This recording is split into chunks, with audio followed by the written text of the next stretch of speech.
Duha ka bagong kalingawan ang giandam sa Fiesta Committee inabagan sa Tourism Office nga siguradong mulingaw sa mga katawhan karong umaabot nga kapistahan sa syudad, ang Habichuelas Cooking Fest ug ang Presidential Spedi Cabaret. Sa Nobyembre 3, ipasundayag ang maong mga kalihukan ug mao kini ang unang higayon nga kinihimuon sa syudad sa San Carlos. Niining duha ka bangga gitakda nga ania si Mark Logan. Ang Habichuelas Cooking Fest mao ang contest sa pagluto og bichuelas nga mao ang nailhan na kaayo nga all-time favorite sa mga taga San Carlos. Matod pa sa Tourism Officer Jorge Calex Alingasa Jr., sa dihang nahinabi siya sa Dateline News Team nga gawa sa nabaniog na kaayo nga produkto sa syudad nga mani. Ang mga taga San Carlos mahiligon po di ay sa pagkaon og bichuelas kung sudan ang hisgutan. Usa sa akong maikatampo mo ang o ipahibalo kaninyo mo ato ang kining gitawag nato nga Habichuelas Cooking Contest. No, daghang nakapangutana nga sa ubang lugar aduna sila ilang mga unique nga mga culinary delights, ilang mga delicacies, mga pagkaon. No. Ug ang known gyud nato di San Carlos mo ang mani or kaning atong gitawag nga San Carlos peanuts. Pero ato dayng wa nato makita nga kung kaon ang hisgutan ang taga San Carlos na ilhan og nahibaw-an gyud nga kusog kay mukaon og habichuelas or bichuelas. Sa mga kan-anan karinderya ug bisag unsang okasyon nga ipahigayon, dili gayud malimtan ang pagsilbi sa bichuelas nga daan ng paborito nato sa panahon pa sa Espanyol. Kinsa midala og mipaila sa bichuelas nga produkto, dugang pa ni Alingasa. No, kining habichuelas ato ang pagduki-duki no og utingkay ato nasayran nga nagsugod gyud siya dito sa Europa. In fact, according sa research nato sa internet, this is a very common delicacy and dish in Puerto Rico. Yan niadtong 15th century ang mga Espanyol ug mga Portuguese na abot diri sa Asia ug diha ilang gipaila nato nga mga Asians kini gitawag nga habichuelas. Pero ang katingalahan gyud nato diri sa San Carlos nganong mitinir og dugay og nganong kita nga taga San Carlos makanunayon nga mag-serve og bichuelas sa ato ang pagkaon og pipilang ka karinderya og restaurant dili makompleto kung walay bichuelas. So mao ni siya nga usa sa unique nga cultural identity nato in terms of culinary nga ang taga San Carlos kanunay gyud nga all-time favorite niya ang bichuelas. So ang maong contest bukas sa tanang interesadong moapil.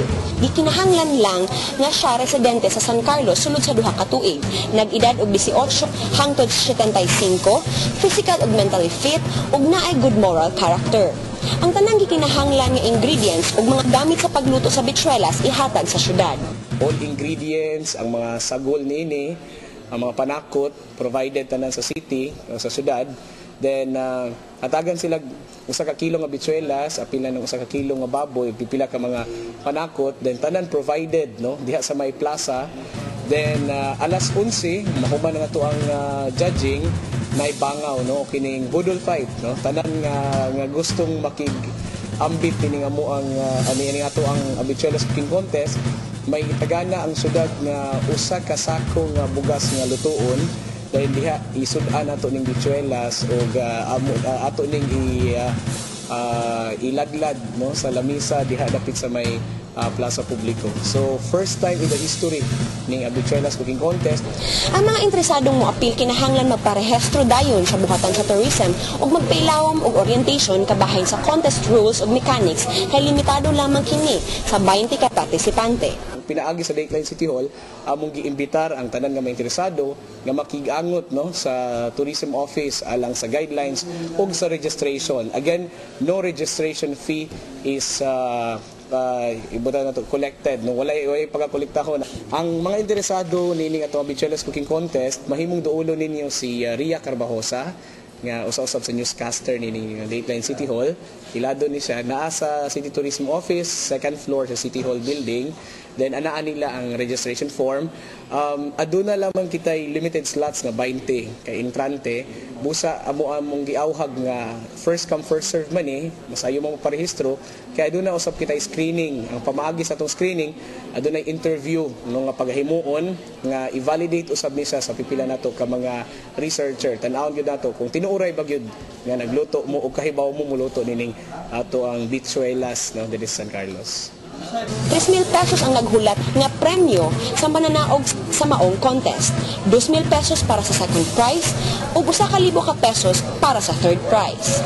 Ang laing kalihukan nga ipahigayon sa Nobyembre 3 mao ang Presidential Pedicab Race. Kini usa ka lumba sa pag-drive og pedicab diin ang mga partisipante kinahanglan mo impersonate sa mga gawi, pag-istorya ug nilihukan sa mga presidente sama nila ni Noynoy Aquino, Manny Villar, Chis Escudero, Erap Estrada.